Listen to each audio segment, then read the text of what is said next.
fake dowry cases, false assault claims, cheating, and even murder. यार क्या equality के नाम पे, क्या ये प्रोटेक्शन की राइट्स और लॉज के नाम पे we are destroying man? What is this happening? हमारी बहुत सारी ऐसी प्रथाएं जो फीमेल और वुमेन के अगेंस्ट थी, उनके लिए कई लोगों ने रिवोल्यूशन करा ताकि हम इस इक्वालिटी पे आके खड़े हों। और क्या इस इक्वालिटी पे आने के बाद हम मेन से उस पास्ट का रिवेंज ले रहे हैं? Why are women doing it? So this video today is going to talk about the truth that everyone is avoiding and no one wants to talk about. मगर ये वीडियो आज main और women दोनों के लिए है ताकि हम समझ सकें कि अपनी राइट्स को एक्सप्लॉइट करना हमारी सोसाइटी को, हमारी फ्यूचर जनरेशन को कहाँ ले जा रही है। हाय, मेरा नाम अविशा अवस्थी है और मैं एक रिलेशनशिप और एम्पावरमेंट कोच हूँ और इन वीडियोस के थ्रू मैं आपके लिए बहुत सारी प्रैक्टिकल और पोर्टेबल एडवाइस लेके आती हूँ तो आप इमीडिएटली अपनी लाइफ और रिलेशनशिप में यूज़ कर सकते हैं। आज इस वीडियो में हम समझने वाले हैं कि एक पहले हम इतिहास से चालू करते हैं कि कैसे फीमेल्स ने सफ़र किया, कैसे उनकी वुमेन एम्पावरमेंट वाली जर्नी फिर शुरू हुई और कैसे ये जो फोर्थ केसेस हैं, ये जो हमारे पावर हैं, इसको मिसयूज़ करा गया, the dark side that nobody is talking about. फिर उसके बाद में हम समझते हैं कि ये जो फॉल्स एलिगेशंस हैं, फॉल्स केसेस हैं, इनके रेपरकशंस क्या होते हैं और फिर हम समझेंगे सॉल्यूशंस कि कैसे इन चीज़ को सॉल्व करा जाए। If you are a man तो आप क्या ध्यान रखें, if you are a women तो आपको क्या करना चाहिए, इफ़ यू आर पेरेंट्स तो आपको क्या करना चाहिए, सो दैट मेन और वुमेन इस सिनेरियो के अंदर हार्मनी में रह सकें। आगे बढ़ने के पहले हम समझते हैं कि कैसे ये लड़ाई शुरू हुई। तो अगर हम इतिहास को देखें, अगर हम पास्ट को देखें, तो पास्ट में ऐसी बहुत सारी चीज़ें हुई हैं जहाँ फीमेल्स को, और अब आज भी हो रही हैं, जहाँ फीमेल्स को प्रताड़ित करा गया, उन्हें दबाया गया। एक मेल डोमिनेंट सोसाइटी है इंडिया और धीरे-धीरे अब जाके हम हमारी राइट्स के लिए लड़ रहे हैं। ऐसी कई सारी प्रथाएँ हैं जो फीमेल के अगेंस्ट रही हैं, जैसे सती प्रथा, जैसे चाइल्ड मैरिज। पहले तो 7 साल में शादियाँ हो जाया करती थी और उनका पूरा बचपन, एजुकेशन या उनकी कोई भी राइट्स, उनकी कोई भी इच्छाएँ सब खत्म हो जाया करती थी। No education, women were not allowed to study. और जो घर में भी बहुत ज़माने पहले या आज भी कई जगह गाँव में होता है कि जो आदमी हुआ करते थे, वो पढ़ने के लिए जाते थे, वो डिसीजंस लेते थे और उन्हीं की बहनें घर में रहती थीं। उन्होंने ये चीज़ें देखी हैं। डोमेस्टिक अब्यूज़, फीमेल्स को बहुत ज़्यादा मारा गया, जो आज भी सोसाइटी में कहीं न कहीं बहुत हद तक प्रेवलेंट है, इंडियन सोसाइटी में स्पेसिफिकली बहुत ज़्यादा प्रेवलेंट है और पहले तो इसको बहुत ही नॉर्मल माना गया था। हमारे कोई भी लॉज़ थे ही नहीं इसके अगेंस्ट। ऐसा माना जाता था कि एक पति की, एक पिता की या एक भाई की ये फुल राइट है कि वो अपना सारा फ्रस्ट्रेशन, अपना सारा गुस्सा किसी भी माध्यम से उस फीमेल पे निकाल सकती है। उसे सिर्फ़ ऑर्डर दिया जाता था और बहुत सारी चीज़ें, चाहे घूंघट लेना, पढ़ाई नहीं करना, करियर तो बहुत दूर की बात है। तो इस तरीके का सिनेरियो फीमेल्स ने इंडिया में देखा है।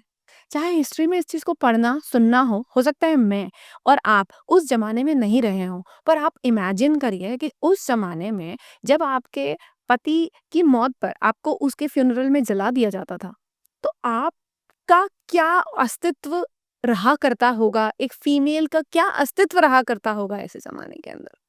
जब उसके अंदर डिसीजन मेकिंग, उसको क्या फ़ील हो रहा है, उसे क्या करना है, तो बहुत दूर की बात है। उसके लाइफ के सारे डिसीजंस मेल डोमिनेंट हुआ करते थे और माँ भी उसको यही समझाया करती थी कि एडजस्ट करना पड़ता है, शादी के बाद क्या होगा। यानी अगर बेटी पैदा होती है तो अगला ख़्याल अगर पेरेंट्स के दिमाग में आता था, तो वो ये नहीं था कि इसको कैसे खिलाएँगे, क्या पढ़ाएँगे, क्या पहनाएँगे, जो आज होता है। पहले ये होता था कि इसकी शादी करनी है, उसके लिए पैसा जोड़ना है। हम इस सोसाइटी से आ रहे हैं और फ्रेंड्स, जनरेशन टू जनरेशन ये एनर्जी पास होती है। भले ही आज कई सारी फीमेल्स ने उस चीज़ को एक्सपीरियंस नहीं करा होगा, बट वो एनर्जी वाया जनरेशंस हमारे अंदर कहीं न कहीं है। आज हम जब स्वतंत्रता की स्टोरी सुनते हैं, तो हम आज भी आग बबूला हो जाते हैं, हमें आज भी गुस्सा आता है। तो जब फीमेल्स ये देखती हैं कि this is our journey, this is, मतलब आज कम से कम हमने हमारी माँ को देखा है और हमारी माँ से किस्से सुने हैं कि हमारी नानी या उनकी फ्यूचर जनरेशंस में क्या होता था।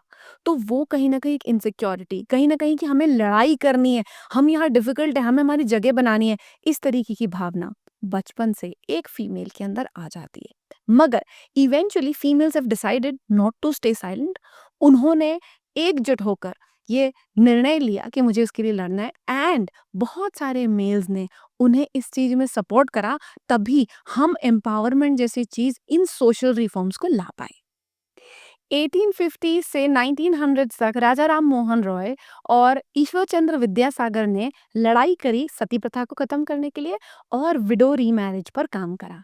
1917 के अंदर फीमेल्स वुमेन डिमांड करने लग गई राइट टू वोट, क्योंकि ग्लोबल मूवमेंट्स हुए तो इंडिया में भी राइट टू वोट की डिमांड बढ़ी कि हम भी पॉलिटिकल इश्यूज में बोलना चाहते हैं, अपना वोट देना चाहते हैं, अपना मत रखना चाहते हैं। 1947 में जब देश आजाद हुआ तो कॉन्स्टिट्यूशन के अंदर मेन और वुमेन को इक्वल राइट्स दी गई और 1970 से 2000 एंड द कमिंग ईयर हमने वर्कफोर्स ज्वाइन करा, हमने पढ़ाई करना चालू करी। इस देश में बहुत सारे गर्ल एजुकेशन को लेकर, भ्रूण हत्या को लेकर बहुत सारे कैंपेन्स गवर्नमेंट ने चलाए। हम सीईओ बने, हम स्पेस में गए, हमने बिजनेस चालू करे, हमने बहुत सारी चीजें करी और वुमेन एम्पावरमेंट के ऊपर ढेर सारा काम हुआ। नाउ लेट्स अंडरस्टैंड कि ये तो एक बहुत ब्यूटीफुल जर्नी है। हाँ, फीमेल्स के लिए पास्ट बहुत ज़्यादा खराब रहा है और वो उससे लड़ के बाहर आई हैं। मगर उसके बाद क्या हुआ? अब जो हम चर्चा करने वाले हैं, the dark side of this power, जिसके बारे में कोई डायरेक्टली बात नहीं करना चाहता है, वो क्या है? वो वुमेन सेंट्रिक लॉज जब बने, क्यों बने? क्योंकि women were suffering, main were not suffering. They already had that power. वो ही डिसीजन मेकिंग मेकर्स थे सोसाइटी के। तो इसलिए लॉज ऑब्वियसली मेल डोमिनेंट थे, मेल सेंट्रिक थे।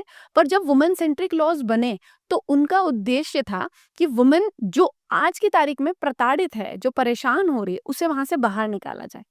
मेल कोटा नहीं रखा गया, पर वुमेन का कोटा इसलिए रखा गया बिकॉज चाहते थे कि इतनी सीट्स हों, वुमेन कॉलेज में आए, एजुकेट हों। मगर इन लॉज को कैसे बुरी तरीके से यूज किया गया। True fact number 1, false dowry cases. 2021 में सुप्रीम कोर्ट ने बताया कि 85% of the dowry cases are false या एग्जैजरेटेड है। और एक रियल स्टोरी है जो हम सभी को पता है कि बैंगलोर के एक सॉफ्टवेयर इंजीनियर पे फॉल्स डाउरी केस लगाया गया। 6 महीना वो जेल में रहा, उसकी नौकरी चली गई और 6 महीने बाद ये पता चलता है कि ये सारे बेसलेस थे, उस पर जो आरोप लगाए गए, और ऐसे अनगिनत कितने ही किस्से हैं। True fact number 2, false rape and harassment cases. ऐसे कितने ही सारे केस दर्ज होते हैं जो कि फेक हैं। और एक ऐसा ही किस्सा 2019 में दिल्ली में हुआ, जहाँ पे एक आदमी को अरेस्ट करा गया क्योंकि एक लेडी ने उस पे रेप का केस लगाया था, उस पे फिजिकल असॉल्ट का केस लगाया था, और क्योंकि उस आदमी ने उस लेडी से शादी करने के लिए मना कर दिया था। उसको 2 साल की जेल हो गई, उसकी भी नौकरी चली गई, उसके पूरा परिवार तहस नहस हो गया। और 2 साल के बाद सीसीटीवी फुटेज देख के पता चलता है कि ये पूरा के पूरा केस झूठा था। एंड ट्रू फैक्ट नंबर 3, कि women are using all these laws as weapons. ये उनके प्रोटेक्शन के लॉज थे, पर ये वेपन की तरह यूज करते हैं। ट्रस्ट मी, आज बहुत सारे में मेरे पास बहुत सारे काउंसलिंग के ऐसे लोग आते हैं जो कि बहुत डरे हुए हैं शादी करने से। मेन के अंदर एक ये फीलिंग आने लगी कि अब तो मुझे शादी ही नहीं करनी है। क्यों? क्योंकि बहुत सारे फाइनेंशियल लॉस होता है, बहुत सारा इमेज का लॉस होता है, बहुत सारा सेल्फ रिस्पेक्ट जाता है। और जब वो इस तरीके के वेपन्स की तरह, केसेस की तरह यूज हो जाते हैं, उसके बाद में उनके अंदर एक लाइफ को लेके, शादी को लेके, फ्यूचर को लेके सारी इच्छाएं खत्म हो जाती हैं। Does this mean that all women are misusing the law? No. And does this mean that we should really ignore all the real cases of abuse? Absolutely not. But should we talk about that some women are taking advantage of this situation and laws? Yes. अब हम समझते हैं कि ये जो false cases हैं, इनके repercussions क्या होते हैं। Specifically on main, they lose their job, their dignity, their self respect, and even their lives in lot of cases. And the repercussions on women can be, जिन्होंने सच में प्रताड़ित हुए हैं, जिन्होंने सच में अब्यूज सही है, उनको भी अब डाउट की निगाह से देखा जाता है। अगर किसी भी सच में डाउरी के लिए परेशान करा गया और अगर उसने केस लगा दिया तो उसको भी हम अब एक डाउट की निगाह से देखते हैं। तो देर आर रियली, ऐसा नहीं है कि केसेस नहीं हो रहे हैं, रियल लाइफ केसेस भी हो रहे हैं। मगर ये फॉल्स केसेस की वजह से कई बार रियल लाइफ केसेस को भी न्याय नहीं मिलता है, and women who are really suffering are left without any justice. And the case of families, क्योंकि अगर किसी फैमिली में एक भी फॉल्स केस होता है ना, एक भी फ़ॉल्स केस होता है, तो आप इमेजिन करिए कितनी फैमिलीज़ डिस्ट्रॉय होती हैं। क्या इमोशनल स्कार उन पर आता है, कितना टाइम डिस्ट्रॉय होता है और आगे आने वाली जनरेशन भाई, मामा, मौसी सब लोग डर जाते हैं और सहम जाते हैं। और सबसे बुरा नुकसान होता है बच्चों पे, क्योंकि इस तरीके के जब केसेस वो देखते हैं, तो वो यही सीखते हैं। और जब वो डिवोर्स के केसेस चलते हैं, तब उनकी मेंटल हेल्थ पे बहुत बुरा प्रभाव पड़ता है। और ये जो ईगो फाइट्स होती हैं, आप सोचो कि क्या संस्कार बच्चों को जा रहे हैं। वो जिस भी इंसान को देख रहा है, वो तो अपने पेरेंट्स को, अपने मामा, अपने चाचा, किसी को ये केस लड़ते हुए देख रहा है और सारी चीज़ें, सारी एनर्जी उस बच्चे तक जाती है। तो उन बच्चों पर ये वही बच्चे हैं जो अब शादी नहीं करना चाहते, जो पेरेंट्स को बोलते हैं, क्योंकि इन्होंने पेरेंट्स का जिस तरीके से रिलेशनशिप देखा, जिस तरीके के फॉल्स केसेस देखे, जिस तरीके की न्यूज़ सुन ली, तो ये लोग अब शादी से डरने लगे हैं। और बच्चे, फ्रेंड्स आपस में भी यही बात कर रहे हैं। सो इससे हमें ये समझ में आ रहा है कि ये जो फॉल्स केसेस हैं, ये सिर्फ मेन को ही, सिर्फ आदमी को ही नुकसान नहीं पहुंचा रहे हैं, but society as a whole suffer कर रही है। और आगे आने वाली पूरी जनरेशन पे, आगे आने वाले समय पे इसका कितना बुरा प्रभाव पड़ रहा है। So now is the time to stop the blame game. ये जेंडर की लड़ाई हमें कहीं नहीं लेके जाने वाली है। तो let's not be main versus women, बल्कि हम एक ऐसी सोसाइटी, हम ऐसे सॉल्यूशंस की बात करते हैं जहाँ पे ना तो मेन सफ़र करेंगे, ना वुमेन सफ़र करेगी। Now let's talk to women first. See, this power that you've got now, the woman power, should mean justice and not revenge. और जो हमारे लॉ बनाए गए हैं, वो जो हैं वो प्रोटेक्शन के लिए हैं, मैनिपुलेशन के लिए नहीं। तो number one, use all the laws very responsibly. ये जो लॉज बने, ये जो पावर मिला है, आपको पता है कि इस पावर तक, इस लॉ तक आने के लिए कितना खून बहा है, कितनी लड़ाई, कितनी जनरेशन ने क्या क्या नहीं सहा है। आपको क्या लगता है कि सती प्रथा को हटाने के लिए बस एक आदमी ने बोला होगा और हट गई होगी? या वुमेन सेंट्रिक लॉज बनाने के लिए या कोटा बनाने के लिए इतना आसान होगा? तो जिस चीज के लिए इतनी लंबी लड़ाई लड़ी गई है, उस चीज का जो रियल मतलब है उसे निकलने दीजिए। और ये आप अपने जो ये सारे लॉज हैं, इनको मिसयूज मत करिए पर्सनल रिवेंज के लिए। अगर आपके अंदर कोई ईगो क्लैशेस हैं, that means you need to work on your own self, not to project on somebody else and the society as a whole, because इससे सोसाइटी का बहुत ज्यादा नुकसान हो रहा है। तो आप खुद से ये पूछिए कि क्या मैं जस्टिस की डिमांड कर रही हूँ या मेरे एंगर इश्यूज हैं, ये मेरे अंदर का जो गुस्सा है वो जस्टिस के नाम पे बाहर निकल रहा है। और ये जो लड़ाई है, ये फैक्ट्स के बेसिस पे होना चाहिए, इमोशंस के बेसिस पे नहीं। अगर मान लीजिए आपके इमोशंस हर्ट हुए हैं, तो वो उनको सॉल्व किया जा सकता है। पहले सॉल्यूशन ओरिएंटेड होइए। इसीलिए 2-3 महीने के अंदर डिवोर्स केसेस आते हैं, क्योंकि अगर आपको कोई चीज़ अच्छी नहीं लगी, तो आप सॉल्यूशन ओरिएंटेड थे ही नहीं। आपने प्रॉब्लम को देखा और प्रॉब्लम को मैग्नीफाई करा और आपने केस लगा दिया।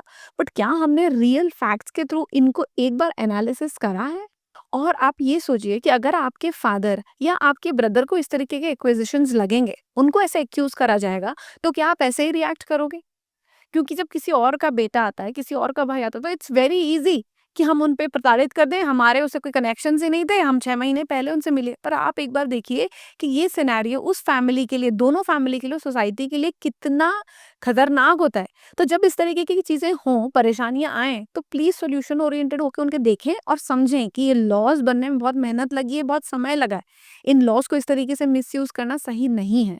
And we are not setting a good example as females in this society by doing this. Point two, women please stand against false allegations.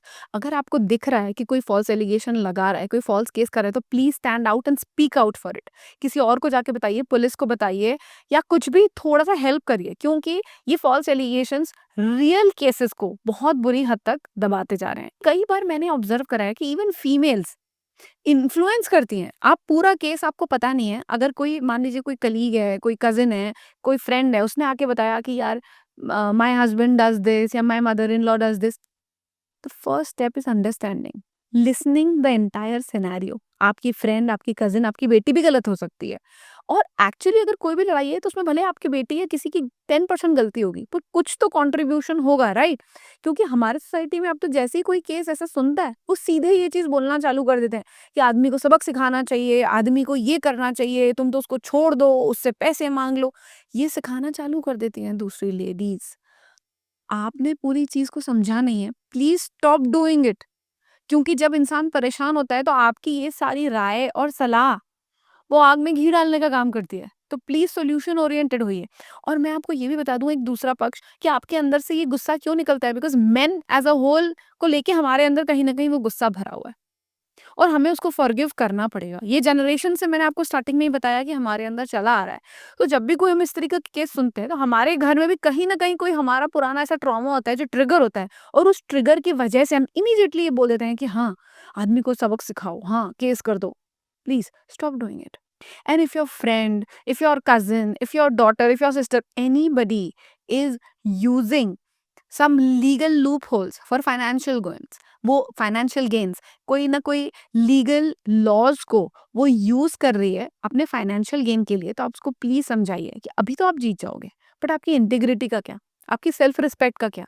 हम किन पैसों के पीछे इतनी लड़ाई लड़ रहे हैं?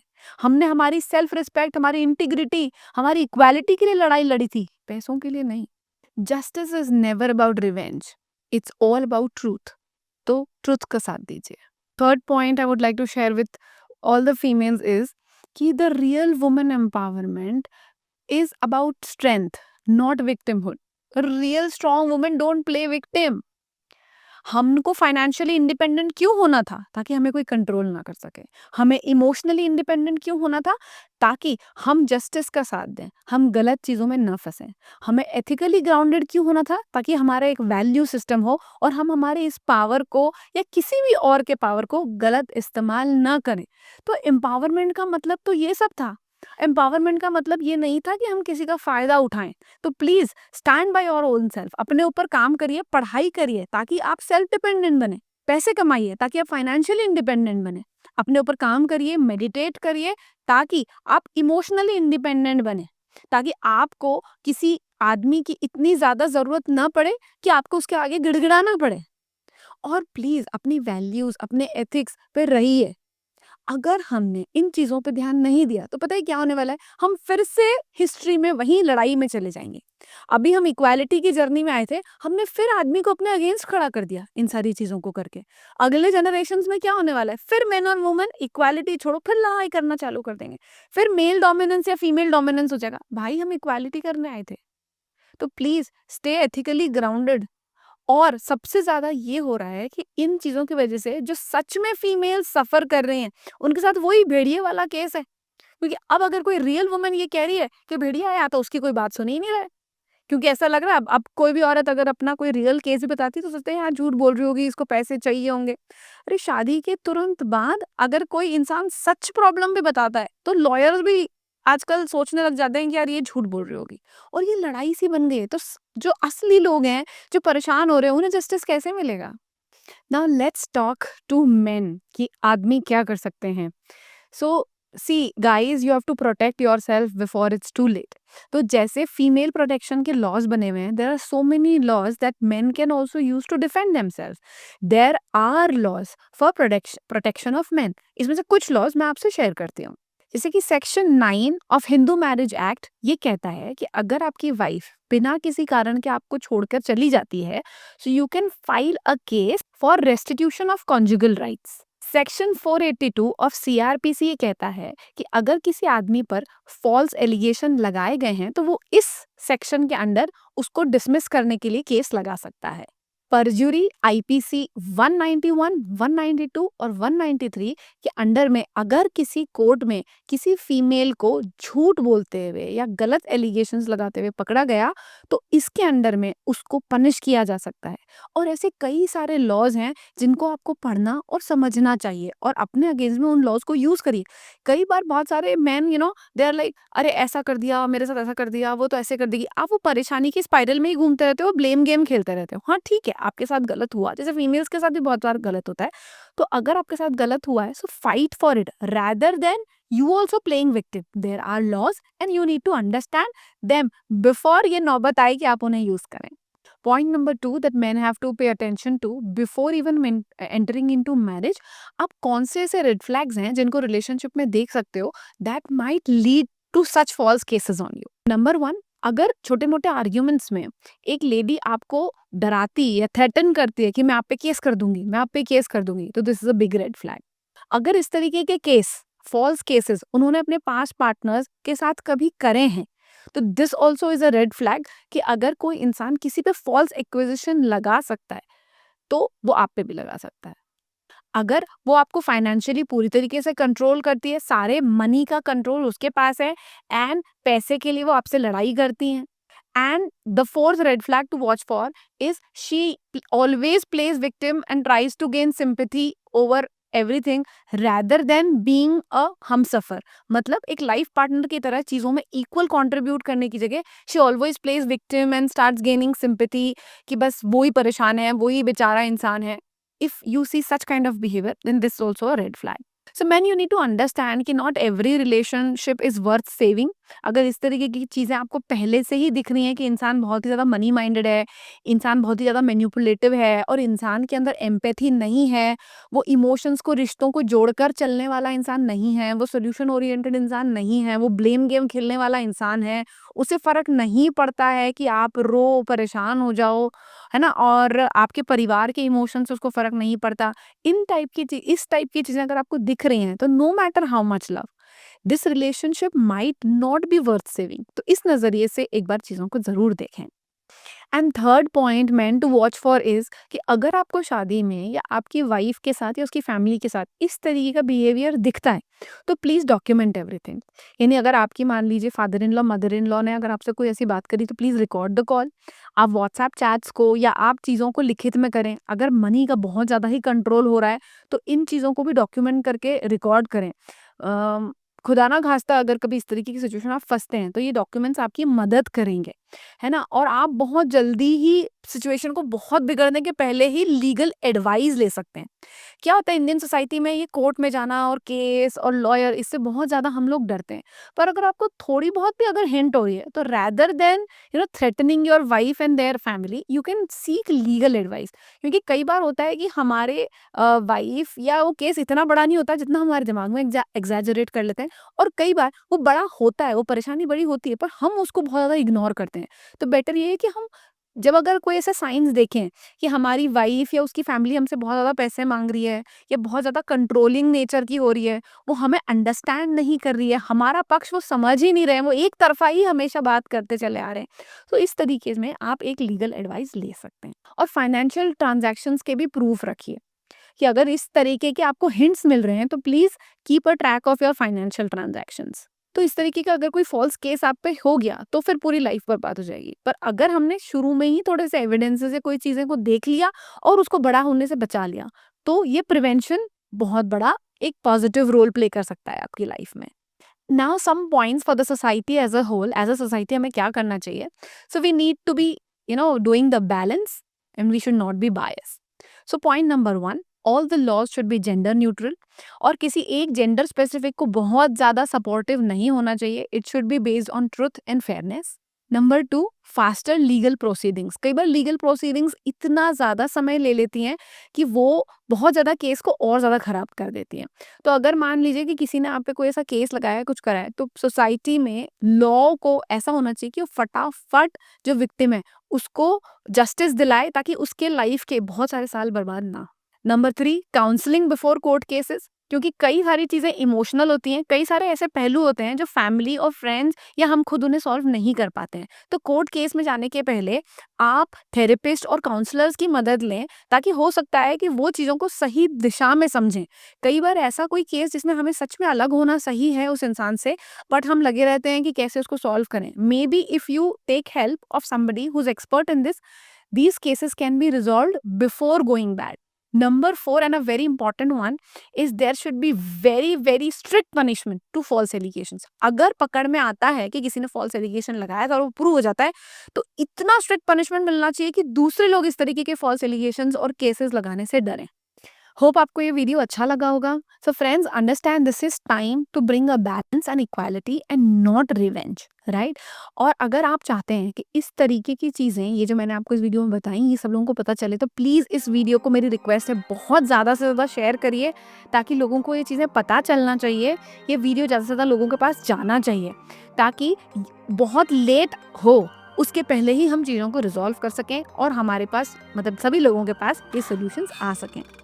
And women, please understand this कि हमने बहुत बड़ी लड़ाई लड़ी है और इस तरीके से हम उस लड़ाई को खराब नहीं कर सकते। This is merely disrespecting to our ancestors, जिन्होंने हमारे लिए ये स्पेस बनाया।